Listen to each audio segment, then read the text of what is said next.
Far in the north of the world, past the last trees, there is a country made almost entirely of ice and silence. For months of the year, the sun does not rise there at all. The sea itself freezes solid mile upon mile, and the wind pushes the ice into slow, grinding sheets that can lift a wooden ship out of the water or crush it like a walnut. For most of human history, the only people who lived in that country were the Inuit, who understood it. To everyone else, it was a blank space on the map, white and quiet and deadly. And for 400 years, that blank space held a dream that drew European sailors north again and again.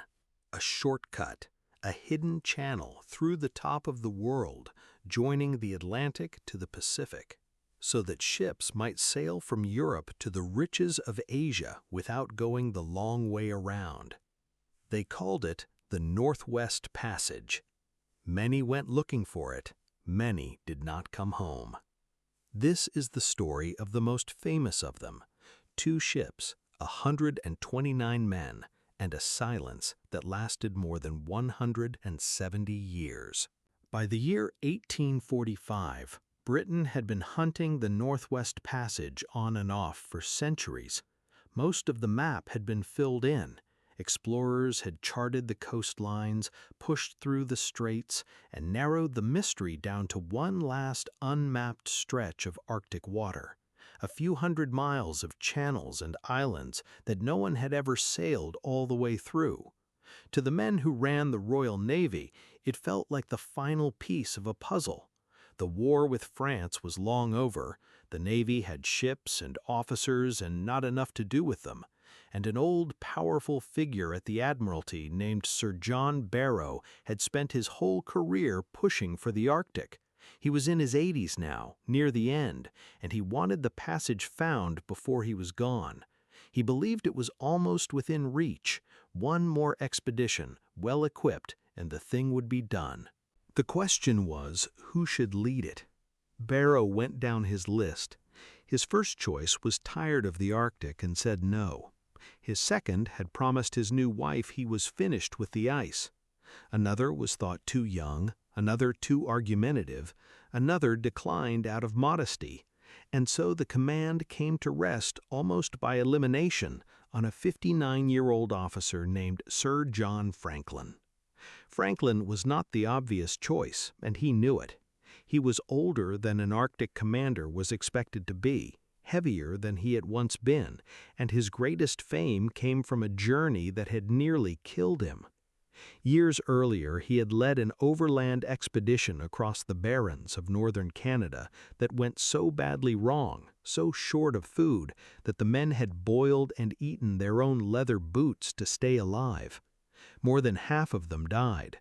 Franklin survived and came home and became known with a kind of grim affection as the man who ate his boots. He wanted this command badly. It would be his chance to finish his life's work and to write his name across that last blank stretch of the map. The Admiralty gave it to him. The ships chosen for the voyage were called Erebus and Terror. The names came from the old world of gods and the underworld, and they suited 2 vessels built to go where almost nothing could live. Both were bomb ships originally, squat and immensely strong, designed to carry heavy mortars and absorb the shock of firing them. That same strength made them ideal for the ice. Both had already proven themselves at the far end of the Earth, in the Antarctic, under the command of James Clark Ross, so they were not strangers to frozen seas. For the Arctic, they were made stronger still. The bows were sheathed in iron and thick beams of oak, so they could butt through pack ice. Each ship was fitted with a steam engine taken from a railway locomotive that could drive a single propeller and push the vessel forward when the wind failed or the ice closed in.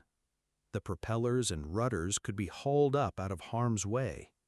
Inside, a system of pipes carried heat from the boilers through the living quarters so the men might survive the long, dark winters in something better than misery. And they were stocked for years, 3 years of provisions went into the holds, nearly 100,000 pounds of preserved meat, flour by the ton, chocolate, lemon juice against the scurvy, and thousands upon thousands of tins of soup and vegetables sealed with solder in the newest way.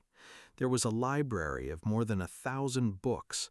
There were hand organs that played tunes.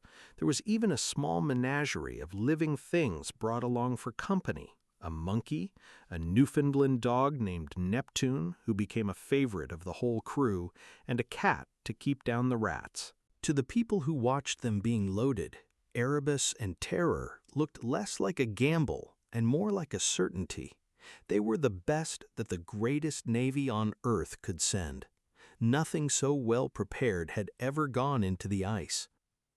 On the 19th of May, 1845, the two ships slipped their moorings at Greenhithe on the Thames and started north. A crowd came to see them off. Franklin commanded the whole expedition from aboard Erebus. Francis Crozier, a quiet and experienced Arctic and Antarctic hand, captained Terror. James Fitzjames, younger and charming and full of confidence, served as Franklin's own captain aboard the flagship. To the people who watched them being loaded, Erebus and Terror looked less like a gamble and more like a certainty.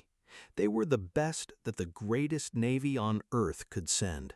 Nothing so well prepared had ever gone into the ice.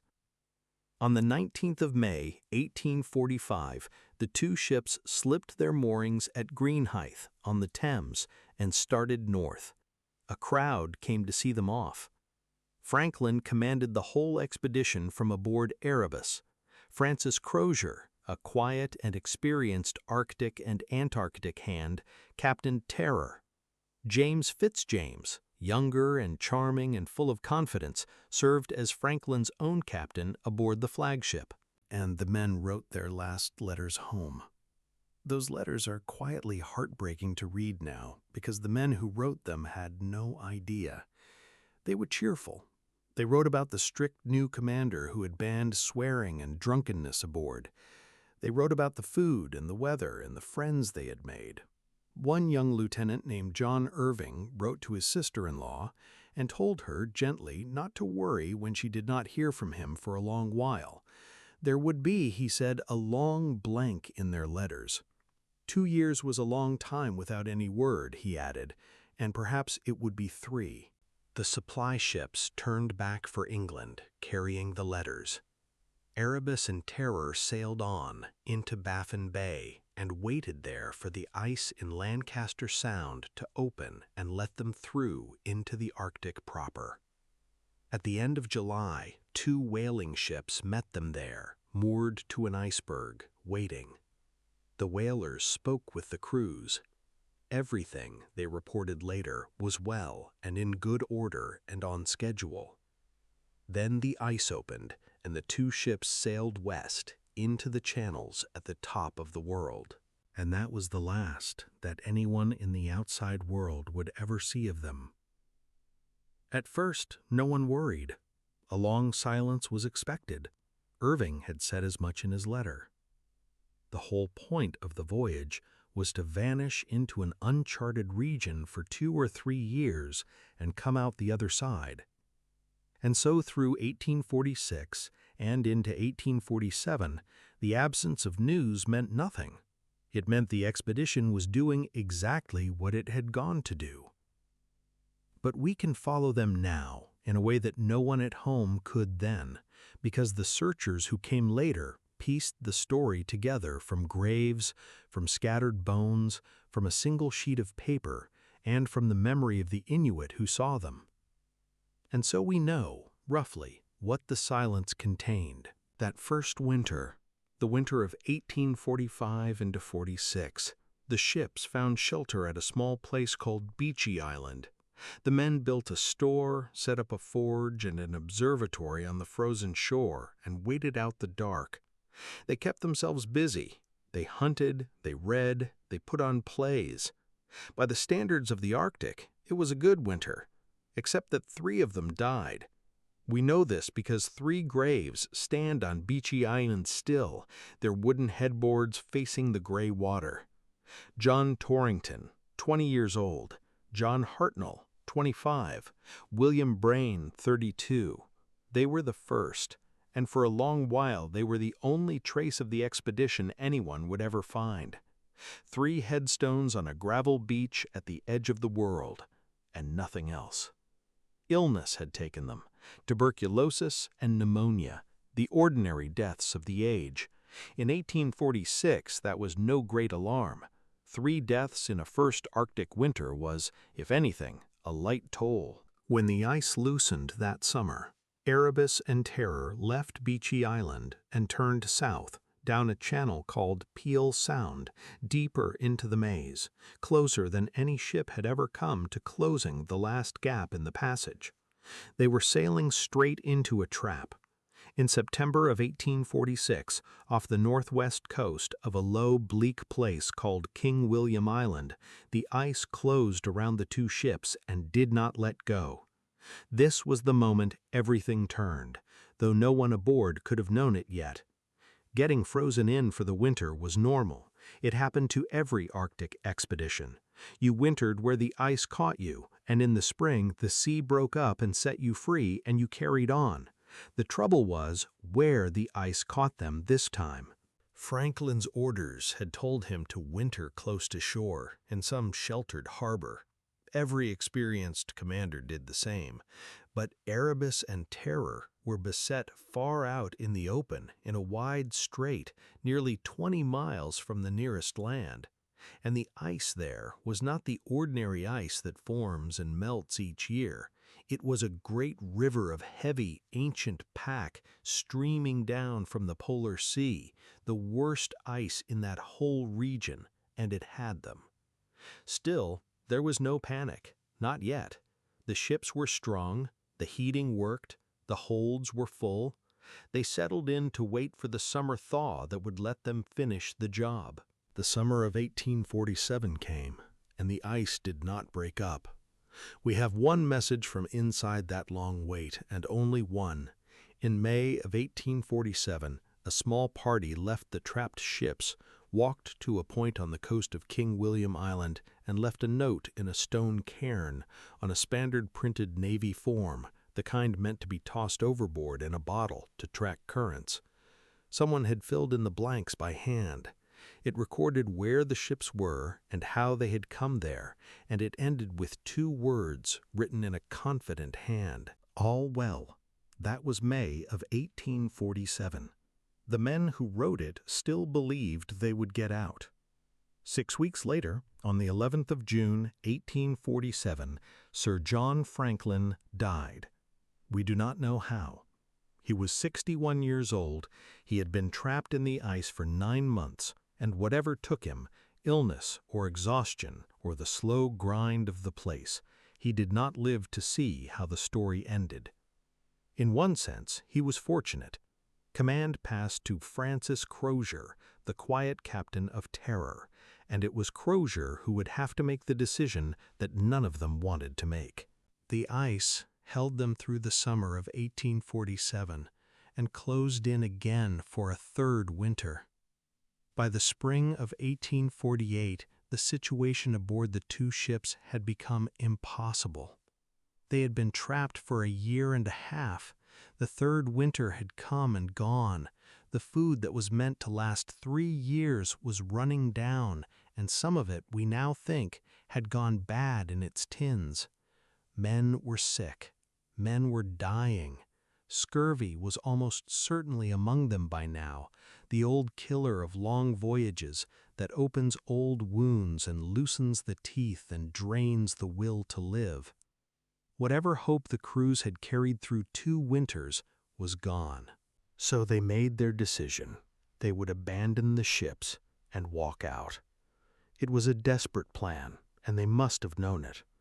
The idea was to march south, down the length of King William Island and across the sea ice to the Canadian mainland, and then up a river the maps called Back's Fish River toward the nearest outpost of the fur trade hundreds of miles away. More than 100 men, weakened and starving, dragging heavy boats loaded with supplies on wooden sledges across ice and frozen gravel in the cold. Before they left, they went back to that same cairn on the coast and took out the note they had left the year before. And around the edges of it, in the margins of the printed form, someone added a second message. It is one of the most haunting documents in the history of exploration because of the distance between its two halves. In the middle of the page from the year before, the confident hand, "All well." And around the edge, a year later, the truth. The ships had been deserted, the note said, on the 22nd of April. The crews had wintered off King William Island, and it recorded plainly that Sir John Franklin had died on the 11th of June, and that by now the expedition had lost 24 men. Then, at the very end, in the hand of Captain Crozier, a final line, a destination, and a date. And start on tomorrow, 26th, for Back's Fish River. That is the last word we have from any of them. 105 men walking south into the spring, dragging their boats. After that line, the record simply stops, and the men walk off the edge of everything we know. We can follow them a little way because they left themselves behind along the route.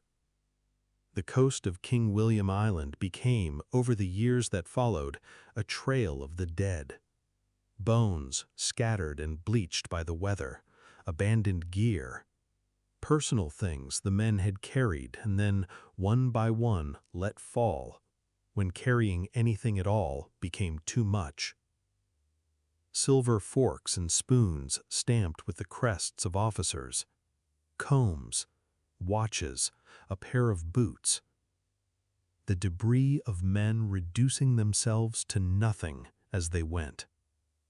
At a place on the southern coast, later search parties found one of the ship's boats, still mounted on its heavy sledge, pointing back the way it had come, as if some of the men had turned around and tried to return to the ships. Inside the boat were 2 skeletons and a strange cargo. The men had hauled that enormous weight across the ice, and into it they had loaded things that could not possibly help them survive. Books, silk handkerchiefs, silver plate, toothbrushes, slippers, scented soap. It is one of the eeriest details in the whole story, and no one has ever fully explained it. Perhaps their minds were failing.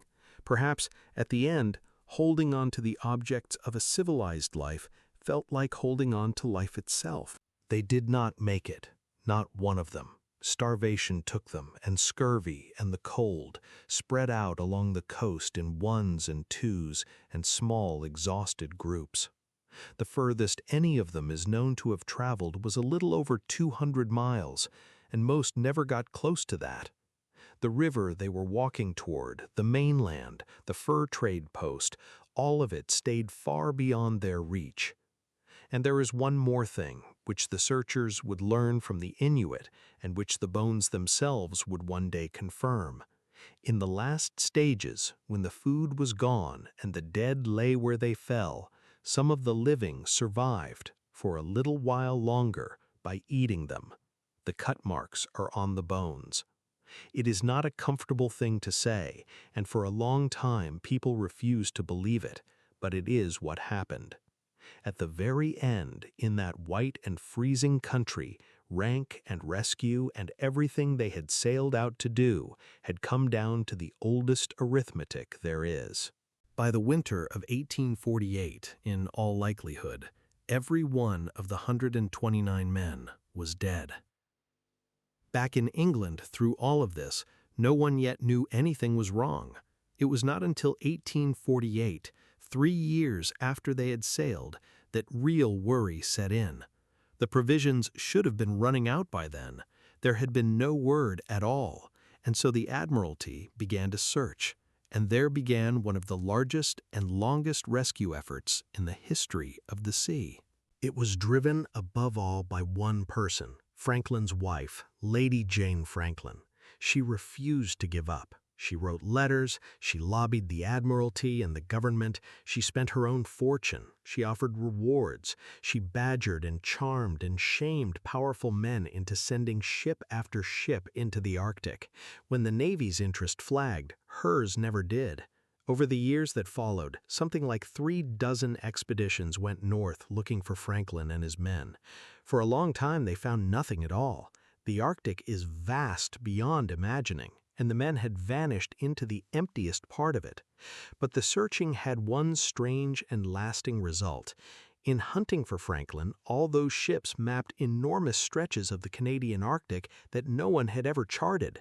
The lost expedition, which found so little itself, caused more of that white country to be filled in on the map than it could ever have done on its own. The first hard clue came in 1850. A search party landed on Beechy Island and found the remains of that first winter camp. The forge, the store, hundreds of empty tin cans, and the 3 graves with their 3 names and their 3 dates. It was proof that Franklin had been there and had wintered there and had moved on. But it pointed nowhere.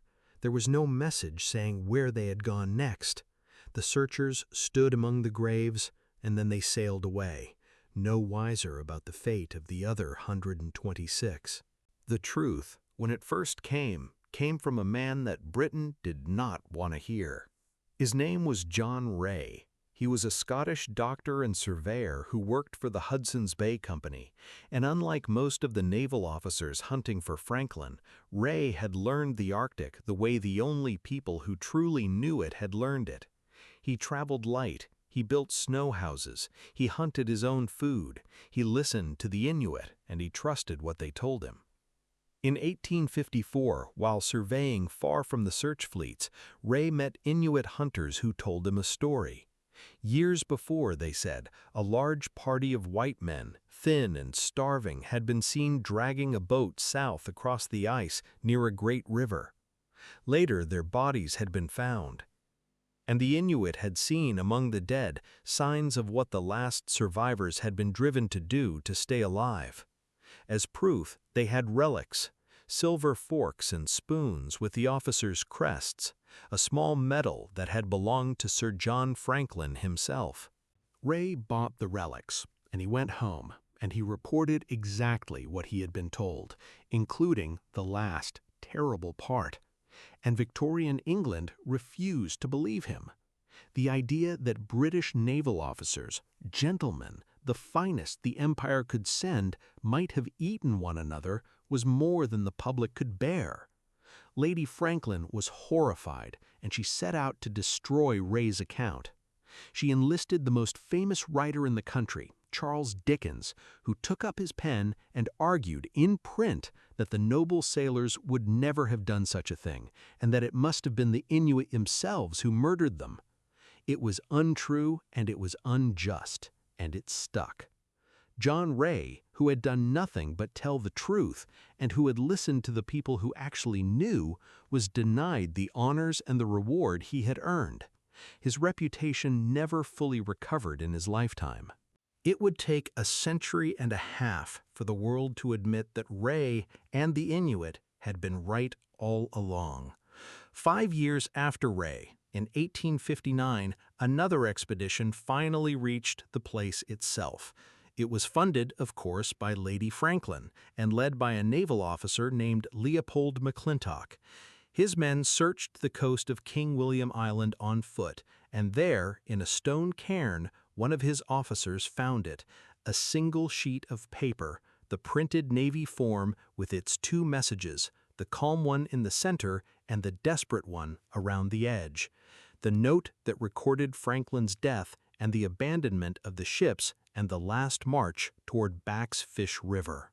It was the only written record of the expedition's fate that anyone would find for more than a century and a half, and in the same region, McClintock's party found the rest of the grim story laid out on the ground, the boat on its sledge with its 2 skeletons and its strange, useless cargo, scattered bones, relics, the trail of a slow death exactly where the Inuit had said it would be.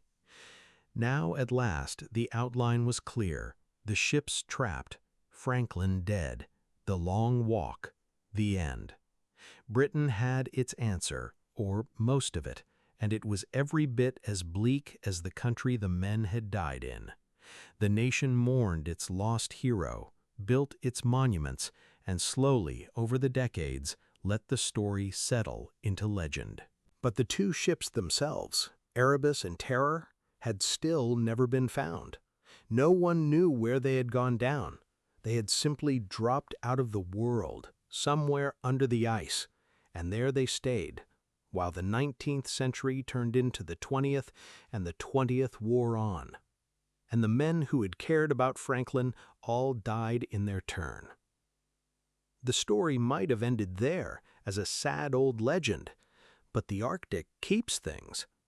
In the 1980s, a Canadian scientist named Owen Beatty went north to look again, not for the ships, but for the men. On Beechey Island, he and his team did something that had never been done. They opened the 3 graves. The permafrost had held the bodies for almost 140 years, and when they cleared away the ice from the first coffin, they found John Torrington, the 20-year-old who had died that first winter, almost perfectly preserved. His face was still his face. His eyes were half open. He looked less like a skeleton than like a young man asleep under a layer of ice, which in a way he had been for a very long time. The photographs of him are hard to forget. Across the gap of nearly a century and a half, one of the lost men of the expedition was looking back. Beatty's team studied the remains, and they found high levels of lead in the bones and the hair. For years afterward, that gave the world a tidy answer to the great question of the expedition. Why had it failed so completely when it was so well prepared? The lead, people said, must have come from the solder in all those thousands of tins of food, leaching into the men, poisoning them slowly, clouding their minds and weakening their bodies until they made the fatal decisions that killed them. It was a compelling idea, and for a long time it was the accepted one. More recent work has made it far less certain. The lead levels, some researchers now argue, were not really high enough or unusual enough to have been the main cause, and the men had plenty of lead in their lives already, from the water systems and the food and the world they came from. The truth is probably simpler and harder. They were trapped too long in the worst ice in the Arctic, too far from shore, and the cold and the scurvy and the starvation did what the cold and scurvy and starvation had always done. There was no single villain. There was only the ice and time. And then, in the 21st century, the ships came back. For more than 150 years, the searching had been guided by British assumptions about where the ships should be. It kept coming up empty. So a new generation of searchers tried something the Victorians had been too proud to do. They listened seriously and carefully to the Inuit. The Inuit oral histories had never gone away. Passed down through the generations were stories of the ships. A great vessel crushed in the ice off the west coast of King William Island. Another that had drifted or been sailed far to the south and had settled in shallow water in a certain bay, its masts standing above the ice for years afterward, so that people had walked out and climbed aboard. One Inuit hunter remembered seeing a mast sticking up out of the sea. These stories had been told for a century and a half, and for a century and a half they had been mostly ignored. In 2014, a Canadian search team followed exactly those stories, and in the shallow waters off the southern coast, right where the Inuit accounts pointed, their sonar drew the shape of a ship on the seafloor. It was Erebus, Franklin's own flagship, sitting upright in only a few fathoms of water, so well preserved by the cold that divers could swim down her decks and in through her doors. 2 years later, in 2016, they found Terror as well, in a bay that searchers had named long before Terror Bay.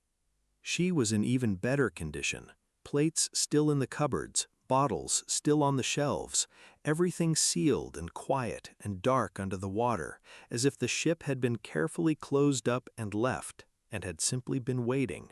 Both wrecks lay close to where Inuit testimony had always said they would be. The people who had actually seen the ships had been telling the truth the entire time. It had only taken the rest of the world 170 years to listen. The ships had more to give. Divers began working the wrecks, carefully, season by season, bringing up objects sealed away since 1848. And on land, the bones on King William Island had a new kind of question waiting for them, because now there was DNA. In 2021, researchers matched the remains of one of the lost men to a living descendant and gave him back his name. He was John Gregory, the engineer who had run the steam engine aboard Erebus. Somewhere in the great anonymous scattering of bones along that coast, one man could finally be identified and connected across almost 2 centuries to a family that still remembered his name. Then, in 2024, they identified a second man, and this one struck harder. The DNA came from a jawbone, and the jawbone carried cut marks. It belonged to James Fitzjames, the young, charming captain of Erebus, the confident officer who had written all those cheerful letters home before they sailed. Fitzjames, one of the highest-ranking men in the whole expedition, had died on that long walk, and his body had been among those the last survivors were driven to eat. There is a hard truth in that one small fact. At the very end, near the finish of everything, it did not matter that Fitzjames had been a captain or a gentleman or the pride of the flagship. Rank saved no one out there. When it came down to the last men trying to stay alive for one more day, they were all simply human beings in the cold, and the ordinary distinctions of the world they came from had ceased to mean anything at all. The bones on that coast are still being found and studied, and slowly, one by one, given back their names. In the end, the thing they went to find was found without them. The Northwest Passage was real. It did exist. Decades after Franklin, a Norwegian named Roald Amundsen finally sailed all the way through it in a tiny ship, taking his time, learning from the Inuit as he went, doing quietly and humbly what the great British expedition had tried to do with iron ships and steam engines and the pride of an empire. The passage that Franklin died looking for turned out to be no use to anyone as a trade route. The ice saw to that. The dream that had drawn men north for 400 years was, in the end, only a dream. The 2 ships rest where they were found, in the cold, shallow water off King William Island, protected now, watched over, their decks silent and dark. The bones of the men are scattered across the island above them, some named, most not, under a sky that goes black for months at a time. They set out so sure of themselves. The best ships, the best equipment, 3 years of food, a library and an organ, and a dog named Neptune, sailing north to write the last line on the map.